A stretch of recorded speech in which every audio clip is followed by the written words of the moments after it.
Burol ang ilang bahagi at halos mapugutan na ang labi ni Police Inspector Joey Gamutan na isa sa mga nasawing SAF Commando. Kaya naman ganun na lang ang sama ng loob ng kanyang pamilya. Nagmakaawa at lumuhod naman ang ina ni PO3 John Lloyd Zumbilya kina NCRPO Director Carmelo Valmoria at Acting SAF Commander Noli Talino para hilingin ang agarang hustisya para sa kanyang anak. May report si Trisha Zafra.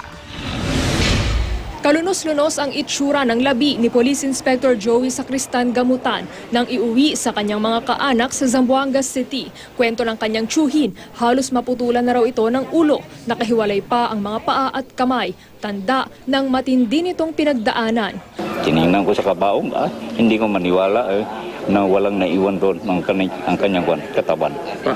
Ang paa. O yun, ganun ang kwan. Kasi mataas yun to, 5'7" yun. Wala namang masasakit pa sa sitwasyon ng isang inang humihingi ng hustisya para sa kanyang anak. Nagmakaawa kina PNP NCRPO Chief Director Carmelo Valmoria at Acting SAF Commander Noli Talino, ang ina ni PO3 John Lloyd Jack Zumbilya. Please, please, please. Kahit nalumuhod ako dito, bigyan lang sila ng hustisya, please. Isa si Zumbilya sa blocking force na napuruhan sa bakbakan. Sobrang sakit! Mga bayani! Binabaliwala! May BIPF! Bakit sila pinapunta doon? Walang nag-reinforce, wala. Parang sinadya na pamapatay sila doon. Bakit hindi sila nakalabas ng buhay? Kaya nga sabi ko, ang daming bakit dyan. Wala namang nagawa ang dalawang opisyal kundi pakalmahin ang sitwasyon. Under pa na yun, yung Board of Inquiry. Meron ng ongoing investigation. Hindi rin nagustuhan ng pamilya Zumbilya ang balitang hindi na sila mabibisita ni DILG Secretary Marojas na kahapon pa raw nila hinihintay. Sana lumabas ang katotohanan.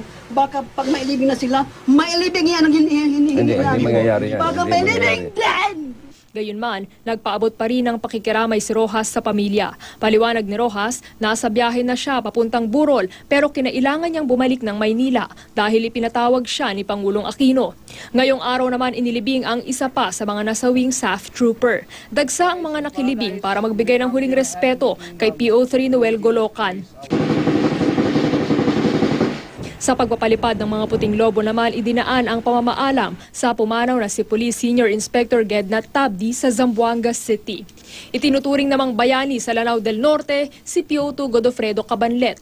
Bago ilibing kanina, nagsagawa ng necrological service para sa kanya.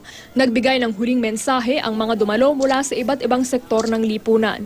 Kanina, isang misa rin ang isinagawa sa House of Representatives para sa tinaguriang Fallen 44. Kabilang sa mga dumalo ang mga mambabatas, staff at ilang sundalo at mga pulis. Trisha Zafra, GMA News.